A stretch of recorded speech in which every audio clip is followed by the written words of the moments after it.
You know, it's rare that a game comes along and so instantly hooks me that I'm almost certain it's going to be part of my top 5 of the year, especially when that game drops in February. But Resident Evil 9 has not only set the bar so drastically high that I doubt anything will top it unless a 3D Mario drops. I might even go so far as to say this might be one of Capcom's best titles in the past 5 years. And what's crazy is that RE9 should be by all rights a tonal mess, swapping between visceral body horror and the kind of action movie theatrics that made Tom Cruise rich all within the blink of an eye. But somehow Koshi Nakanishi and his team at Capcom managed to find this beautiful balance between the game's many tones through its dual protagonists. The timid yet dutiful Grace Ashcroft has to endure constant horrors as she struggles to even stay alive, while series veteran Leon Kennedy rides into events like a superhero, constantly cracking one-liners and blowing monsters into gory chunks. Even Bruce Campbell himself would be proud. Yes, RE9 truly feels like a culmination of everything Resident Evil has done since 7,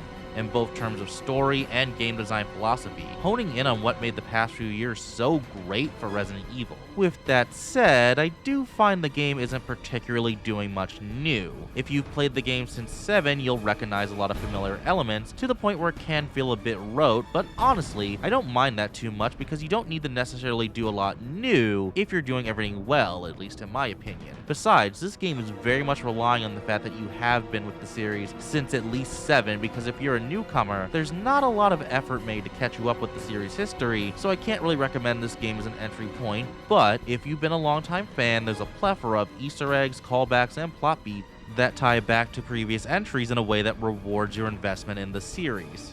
But frame gen just turned out to be too inconsistent to stick with. I will say I do have one small issue, and it's the implementation of frame generation. I decided to use DLSS and frame gen options, and while they worked wonderfully in normal gameplay, I was regularly maintaining 120 FPS, and I couldn't really discern any of the fake frames, so to speak. Cutscenes were a different story, and there would be times where the game would drop into the 20 FPS range. Eventually I just had to turn frame gen off, which is a shame because I think the tech is interesting, but I just didn't have a great time with it here. Maybe my rig is just fast reaching potato status for modern games, but frame gen proved too inconsistent to stick with. Overall, RE9 is a truly excellent closing chapter to this era of Resident Evil, tying together old and new in a beautiful buffet of horror, action, and charming camp to create an experience that I'm already itching to revisit and see what I missed on the first go around. Needless to say, RE9 gets the highest recommendation I can offer, though if you're a new fan, it might be best for you to go back to 7, 8, and the remakes first, just so you have a better understanding of everything going on in the story.